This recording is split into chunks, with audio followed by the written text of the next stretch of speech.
It gives me absolutely no pleasure to inflict psychological pain in those of you that love Magnus Carlsen, and they probably don't enjoy seeing him losing. Neither do I. But I think it's important, guys, if I could give you like a heads up, if you're ever versing Magnus, now you play like Dominguez Perez Leinier, and that's it. Victory is almost guaranteed. And probably not. Okay, now on a serious note, I'm a great player of the Sicilians, B33 in particular, love the Sveshnikov, and as I said, I'm perusing through an archive of games played by the GOAT himself, Magnus Carlsen, arguably, as I said, the best chess player in human history. Notice I said human history because I think the engines have no second at the minute. I think engines can just thrash anybody. So, anyway, let's stay in the human realm.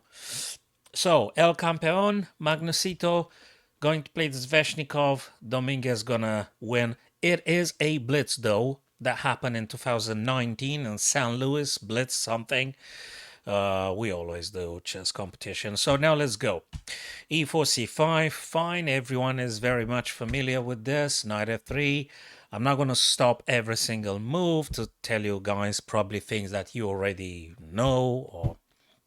So the classical way, D4 now, going straight for the center, and black pawn takes, and knight takes on d4, and knight f6, and knight c3. We are all incredibly familiar with this, and we also know there is possible ways to be playing, which we're not going into. But instead, the focus would be, again, Sveshnikov B33, the code, if you want to type it in. On my Lee Chess account, you're going to find the same because I made it public. The study is public. I think I took it from some other chap. It's not mine. I didn't compile it or anything. Some chap put it there and I just borrowed it from them. And have a look. So, knight b5, the most aggressive, goes for the d6. You can't just allow that to happen. So, d6 is the most serious move. In the previous game that he lost versus Wesley, so Wesley went with knight d5, if you guys remember. You could do that stuff. Check the latest video, the last, before this one though. This is the last video, right? So Dominguez goes instead of bishop g5, which there's nothing wrong. Again, this is a theoretical approach. Everything's nice and cool. a6, attacking the knight. And knight goes back, and b5 because you do aim to forking the two white knights. So that's a serious threat here. You can't just ignore it. Therefore, you play knight to d5. Pressure, you guys remember, whenever the possibility, put pressure on the pin piece. The knight on f6 is being pinned now. You can't move it, you lose the queen, so you're reacting by breaking the pin with bishop e7. Fine. Again, very theoretical. Now here, Dominguez takes on f6 and Magnus takes with a bishop. c3 being played here. c3, which plays a couple of ideas. First thing first, it doesn't allow any knights to play, or d4, b4, just in the future say. But there is another thing, allows the knight to play on c2 if necessary. So that's important for us to keep in mind. c3 allows knight and put a stop to b4, not allows the knight, and knight c2 might be playing. You never know, because that's the best stuff to do. Knight to e7 now played by Magnus. Again, theoretical, cool enough, not a problem. These guys know all the possible theory, but that allows white to start trading things, causing to black double pawn on the f file. Not the end of the world. You take back or g7. Again, this is almost equal here, but from a human point of view, there's nothing wrong with this. It's perfectly fine. You might be able to take some advantage at some point with positioning, maybe bishop to b7, maybe some rook over to the g file. You never know. It is some ways to attacking here.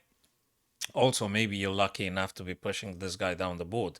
But let's just take them one by one, because what Dominguez plays here is bishop d3. Develops. Magnus goes boom with a central move. He already challenges the e4, and he wants to claim the d. Now, you don't have to take, which Dominguez didn't. Remember, guys, if you can move your pieces so that you can gain a tempo. And also, he wasn't very keen on trading queens and stuff, so he just went queen to e2 here. What I like about the queen e2 idea, if you ever play white versus Magnus, you're going to do this, I'm sure, if he agrees to play Sveshnikov against you. So queen e2, what I like about this move is that it allows maybe castle short, it allows maybe castle long, it allows maybe rook a d1. So there are like a couple of maybes here that black has to pay attention to. There's a couple of things. Also, queen t2 means that if black takes, you take with a bishop and you hit the rook with tempo. Therefore, rook has to play to safety. So that's another cool idea. So queen e2, I absolutely love it. Bishop e7. Now this is the moment, key moment for the Sveshnikov players out there. I know I got a few friends, a few chess friends that do this consistently, play the black, the Sicilian b33 in particular. The almighty Stockfish recommends queen to b6 as being the best move to play. Let me just give you a few ideas. If white then were to take, knight takes. Actually, heck, let me just play it. So queen to b6. And now if you say, yeah, but that guy takes with a pawn. Yeah, you're going to take back with the knight. And if the bishop plays two, sort of pin your knight, so to speak, you're actually going to be creating a bigger threat by placing knight over to f4. What does that mean? Couple of things. I'm attacking the queen, so that's more important here. Black does attack the queen, which has to move. So you've gained with this move, knight f4, the necessary tempo by moving the knight out of a pin and hitting the white queen. So you're going to have the time to decide the heck are you going to do with the rook on to a8. So if there's any queen f or queen e3, by the way, white has to move the queen to safety. You're going to decide if you want to go rook b or rook a. And it's absolutely super cool, balanced, and equal. So this is what, in that blitz game, Magnus should have played. Actually, you don't need to believe a single word I say. Check it yourself. Test it yourself. Ask the super software you guys have available too, and you're going to come to the same conclusion. Maybe if there is any other stuff that I'm missing during this shortened versions of the analysis, please do drop me your comments, your critiques, your positive critique. Oh, I don't like being criticized. I'm joking, guys. Just feel free to say anything else as long as you're nice and cool. So bishop to e4. That's what should have played by black, but Magnus didn't do that. El Campeon Magnusito plays bishop b7, which allows white to gain initiative and tempo. Boom. Castle long. That's cool because rook is on the d file, on the same file with the black queen on that semi-open file. Now Magnus moves immediately out of the rooks, but white has a little bit of a advantage here. So knight to c2 played by Dominguez, because c3 just allows you to move the knight there. Magnus castles immediately long, and now pawn takes, and he takes with the bishop. Black captures on d5 with the bishop. Heck, are we actually recording? I would hate to speak to the walls. I apologize. I'm not going to cut this. Oh, thank for that. That would have been a disaster. I hate when I'm talking to the walls.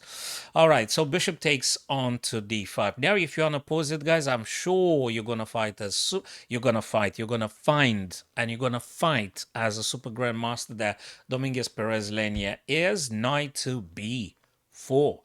Hitting the bishop, defending a2, because actually that's an important stuff. You got to pay attention. Now, a second mistake Magnus plays. Again, I hated to show you bad stuff that Magnus played. I know you guys hate it. I know you're all Magnus Carlsen great fan. I am one of them. I know you guys hate it, but we still have to do. We gotta do it so we don't repeat the same stuff. So temporary discomfort for your great benefit later on. You're not gonna do this painful stuff, which is bishop to e6. Big blunder. Big blunder, ladies and gents. The Almighty is on the opinion. Well, heck, that's not an opinion. That is a fact. Okay, there is a difference in between opinions and facts. The fact is scientifically demonstrable.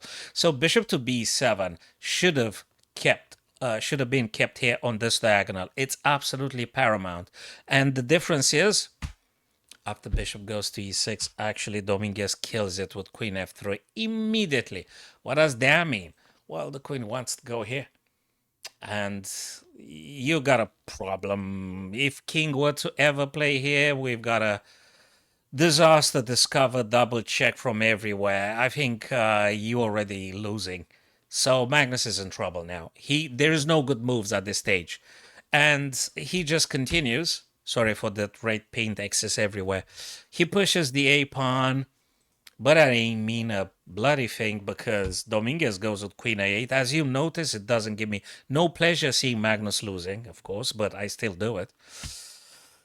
King goes to C7. Obviously, you can't go here because it's too much, man. So King to C trying to gain himself a little bit of space and respite and stuff, but it's not going to work. Knight A6 is killing it. Knight A6 checks the king again. And now, what's that message? Now, if you want to take the knight, I mean, you just very well resign at this stage, really. So he played the queen, the king, which was in check, where on the D file, where the white rook is, where everything is, and it just doesn't look good. Nothing. So black is toast. All right, El Campeon, Magnusito going to lose this one, but we've learned, and we know we ain't going to play bishop to B7 as he did. And we're going to play queen b6. We're going to go back in time. And obviously bishop were to be preserved on the b7 rather than the e6 was there. So he blocks now. And now a beautiful, absolutely beautiful rook takes on d5. Because the idea would be checks the king. You can't take with a bishop, and you couldn't have taken with the queen because there was a bishop here. So you take with the rook, checking the king. Now, if bishop were to take, you take back with the queen. King goes, I don't know, e7, apologies, and you could do very well queen to c5, trading off things. So awesome stuff by Dominguez, and king moves to safety.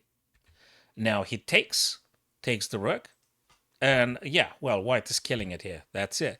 Check, go. So as soon as you get some material advantage, go for the trade. Trade off the bloody, trade all the pieces if you can. Simplify the game. You will be emerging victorious with the extra material. Checks, queen takes, bishop takes. And we probably can all agree this is just lost by black. You've got extra material, not just extra material. You got 6 white pawns, beautiful 2-pawn islands connected. And it's just awesome. You're just winning. So now bishop grabs a pawn. And the rook goes now full trading. Exactly, that goes in the same principle, guys. Trade off the pieces as soon as you get advantage because that greatly simplifies stuff. Rook moved away, so he was desperate to actually not trade. And obviously, you can't play B because of the freaking knight. So now rook goes for this guy, but there is a bishop. Well, hey, I don't know. You just resign, I guess. So now Dominguez goes a nice C5. I think I'm going to shorten the pain. B3 now, which you probably noticed the idea, blocking the bishop, no longer being active. So that's what is being threatened with king to b2. Goodbye, bishop and stuff. So tries to, gain the freedom for the knight because the bishop at the minute now doesn't exist. The light square dark bishop. King goes and attacks. So more pieces will come off the board now. Bishop takes, knight takes, pawn takes, king takes. This is an absolute pain. I think I refuse to continue this game. There's not too much to say here unless, other than the fact that black is totally losing here. Probably it was something with the time that Magnus kept playing. Probably was already bullet or just a few seconds. So he played hoping that Dominguez gonna blunder big time or he gonna get him flagged. But the guy just delivers. Absolutely delivers. Notice another interesting idea. So, do you know what I like about this HG rather than FG? If you took the F, you would have in principle created a black pawn, and if they throw a rook in the game or something, why to complicate it? Keep it nice and simple. Now he tries, actually now Magnus tries to dismantle these two guys so he can attack on g3, if you take the g3 being taken. And yeah, probably I should be stopping. Okay, this is, I think, did he resign here? Let me see where's the moment he resigned, actually. Where's the moment he resigned, man? I think e3, he resigned here. It's just too much. Let me see. Winning. White is winning big time. Yeah. He resigned. I mean, it's not too much to do, really. Yeah, there's just not too much to do. Resigned. Right, so 1-0 for Dominguez Perez, 2019 Blitz, San Luis Blitz. But the two key moments, my very dear chess friends, is... Come on, Sveshnikov, mister. By the way, that comes from the Evgeny Sveshnikov. This is the guy that deep and also these lines. So credits to him as well. Okay, so this is all theoretical, right? So not a big deal. You're doing fine with black here. But where black needs to reconsider is here. This is the moment. So all is cool from black's point of view. Everything is super cool, provided you guys continue with queen to b6. This is the moment. One, unos, and dos. Ooh, I know how to count to three in Spanish. Isn't that fantastic, man?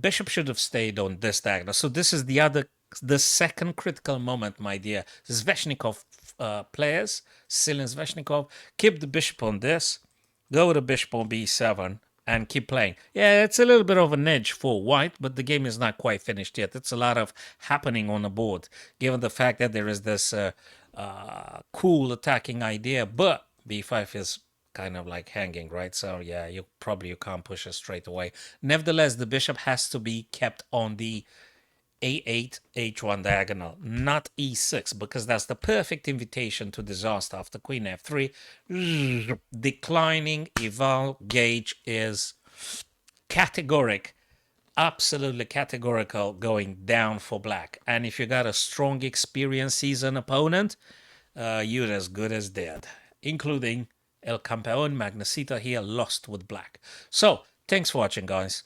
Subscribe to my YouTube channel. Of course, what the heck was I supposed to say something else? That's all right, guys. It's a pleasure for me. Even if I have a handful of viewers, I'm absolutely super grateful. Get on the live streams whenever you got time. Check on my videos, guys. Share it. Feel free to share it. And see you guys on the next one. Thank you very much. Take care of yourselves. Do good stuff. Do good stuff. Be wise and be good. And as much as you can. And see you guys next time. Cheers.